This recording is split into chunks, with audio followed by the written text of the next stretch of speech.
देख रहे हैं एसपीएन 9 न्यूज। स्वागत है आपका हमारे इस खास प्रोग्राम में। प्रोग्राम की शुरुआत मैं यहां पर कर रहा हूं ज्योतिरादित्य सिंधिया से। जी हां, आपको बता दूं कि ज्योतिरादित्य सिंधिया का राजनीतिक जो कद है वो बीजेपी के अंदर घटता हुआ नजर आ रहा है। वो कैसे घट रहा है ये आपको मैं आज पूरी डिटेल के साथ समझाऊंगा। इसके साथ ही साथ आज मैं यहाँ पर बात कर रहा हूँ दमोह उपचुनाव को लेकर। जी हाँ, मध्य प्रदेश में दमोह उपचुनाव से पहले एक बहुत बड़ी जो खबर आई है वो खबर चौंकाने वाली है। इसके साथ ही साथ अगर मैं बात करूं तो दमोह उपचुनाव में जो स्टार प्रचारकों की लिस्ट जारी की गई उसमें साफ तौर पर देखने को मिला कि सिंधिया, ज्योतिरादित्य सिंधिया का स्थान कितने पायदान पर था। कम से कम 10वें पायदान पर उनका नाम था। जी हाँ, 10वें पायदान पर उनको लाया गया। और आपको बता दूं दमोह उपचुनाव से पहले ये स्थिति बताती है कि किस तरह से बीजेपी अब सिंधिया को धीरे धीरे एक अलग साइड रोल करती हुई नजर आ रही है और कहीं ना कहीं ज्योतिरादित्य सिंधिया का राजनीतिक कद बीजेपी के अंदर घट भी रहा है। वैसे कि अगर मैं बात करूं मध्य प्रदेश में जो उपचुनाव होने वाले हैं उस उपचुनाव को जीतने के लिए बाकायदा कांग्रेस और बीजेपी तमाम तरह की रणनीति अपना रही है, तमाम तरह से कोशिशें की जा रही हैं। लेकिन कुल मिलाकर अगर देखा जाए तो ये चुनाव बीजेपी और कांग्रेस दोनों के लिए महत्वपूर्ण तो है, लेकिन कांग्रेस से बीजेपी में शामिल हुए ज्योतिरादित्य सिंधिया को स्थान जो है वो 10वें पायदान पर रखना और ये बताना कि आप कांग्रेस पार्टी से आए हैं इसलिए ज्यादा जो है तवज्जो नहीं मिल रही है सिंधिया को, तो इसका ये अर्थ भी निकाला जा रहा है कि कहीं ना कहीं शिवराज सिंह चौहान जो है वो अपने मुख्यमंत्री रहते हुए तो सिंधिया का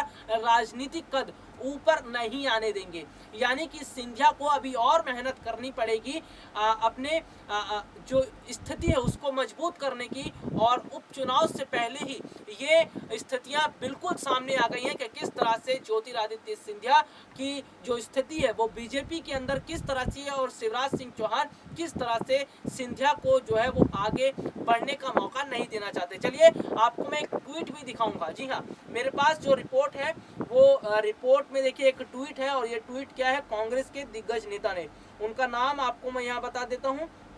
देखिए नरेंद्र सालूजा, जी हाँ नरेंद्र सालूजा है और इन्होंने देखिए ट्वीट क्या किया है। इन्होंने लिखा है सिंधिया जी 10 नंबरी, हमेशा उपचुनाव में स्टार प्रचारकों की सूची में सिंधिया जी का नाम 10वें नंबर पर आता है।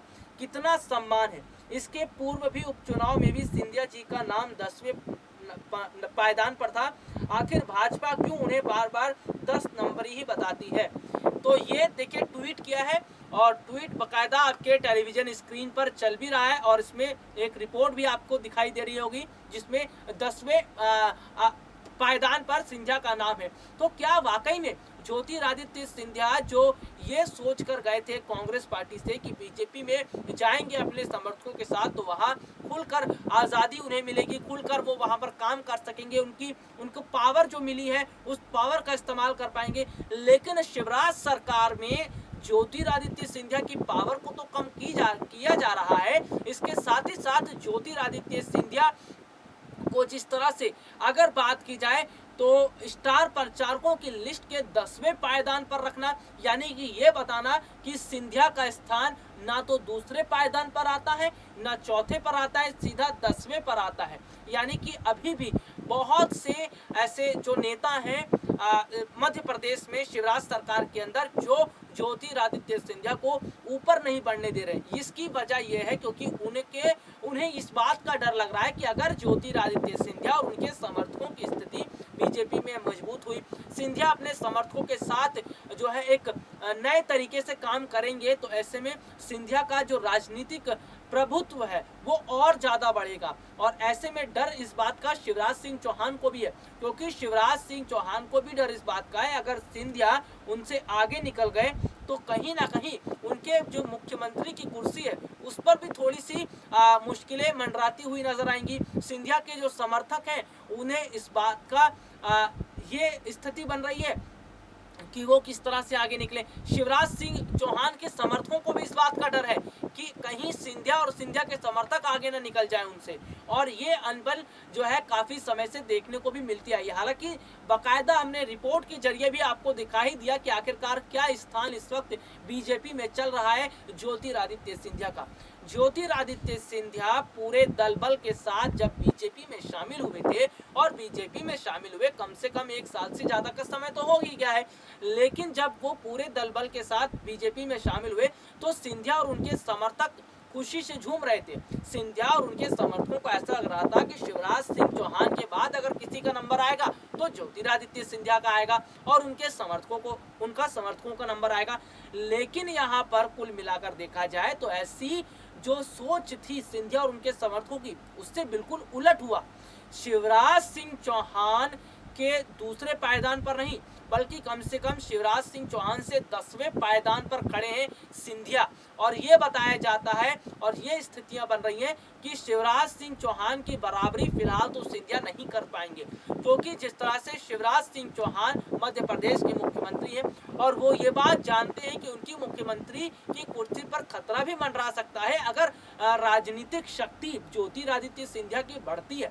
और राजनीतिक शक्ति बढ़ने से सिंधिया का जो स्थिति है वो मध्य प्रदेश के अंदर और ज्यादा मजबूत होगी, मध्य प्रदेश के अंदर उनकी लोकप्रियता बहुत ज्यादा होगी।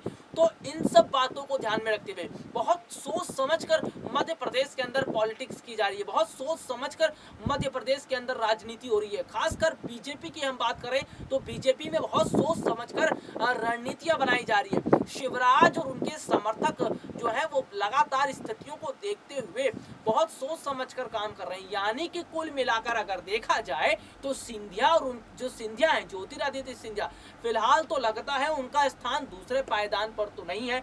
और जिस तरह से 10वें पायदान पर किया गया और कांग्रेस नेता ने उन्हें 10 नंबर ही बताया, और कांग्रेस नेता का ये सवाल भी है, उन्होंने ये कहा कि आखिरकार हमेशा से 10वें पायदान पर सिंधिया को रखना, इसका क्या इशारा है? क्या कहीं ये तो नहीं कि शिवराज सिंह चौहान जो है वो सिंधिया को 10 नंबर से ऊपर नहीं आने देना चाहते, और 10 नंबर से ऊपर आने का मतलब है शिवराज सिंह चौहान की मुश्किलें भी बढ़ना। तो ये सारी स्थितियां निकलकर सामने आ रही हैं। और वैसे आपको मैं बता दूं कि शिवराज सिंह चौहान फिलहाल वो सिंधिया और उनके समर्थकों को तो ऊपर आने की जो कोशिश है, ऊपर बढ़ने का मौका नहीं देंगे, क्योंकि उन्हें भी डर है। और सिंधिया की जिस तरह से लगातार शक्ति बीजेपी के अंदर बढ़ रही है, जिस तरह से मध्य प्रदेश के अंदर लोकप्रियता बढ़ रही है, तो ये भी कहीं ना कहीं स्थिति बन रही है कि इससे भी थोड़ा सा शिवराज डरे हुए। हालांकि अगर हम यहाँ पर बात कर लें तो जब मध्य प्रदेश की हम बात कर रहे थे, मध्य प्रदेश में जब कमलनाथ ने अपना इस्तीफा दिया और इस्तीफा देने के बाद जब ज्योतिरादित्य सिंधिया अपने समर्थकों के साथ, अपने दल बल के साथ जब बीजेपी में शामिल हुए, तो मध्य प्रदेश की जनता को क्या लग रहा था? मध्य प्रदेश की जनता को लग रहा था कि शायद बीजेपी में शामिल होने के बाद सिंधिया को मुख्यमंत्री बना दिया जाएगा, क्योंकि बीजेपी भी तो हमेशा युवाओं को आगे बढ़ाने की बात करती है। बीजेपी ने भी तो यही नारा दिया है कि युवाओं को आगे बढ़ाया जाएगा, और युवा हर क्षेत्र में आगे भी बढ़ रहे हैं। तो ऐसे में स्थिति बनी थी कि शायद सिंधिया को मुख्यमंत्री बनाया जाए मध्य प्रदेश का, लेकिन ज्योतिरादित्य सिंधिया को मुख्यमंत्री तो नहीं बनाया गया। हालांकि उन्हें बड़ी जिम्मेदारियां तो सौंपी गई और उनके समर्थकों को सौंपी गई, लेकिन मुख्यमंत्री बने शिवराज सिंह चौहान। तो कुल मिलाकर आप ये भी समझिए कि बीजेपी जो अभी तक कहती आई है कि वो युवाओं को आगे बढ़ने का मौका दे रही है या युवाओं को राजनीति के क्षेत्र में भी आगे बढ़ना चाहिए, तो ये सारी एक चुनावी जुमले होते हैं, बिल्कुल उसी तरह जिस तरह से कांग्रेस चुनावी जुमले करती है।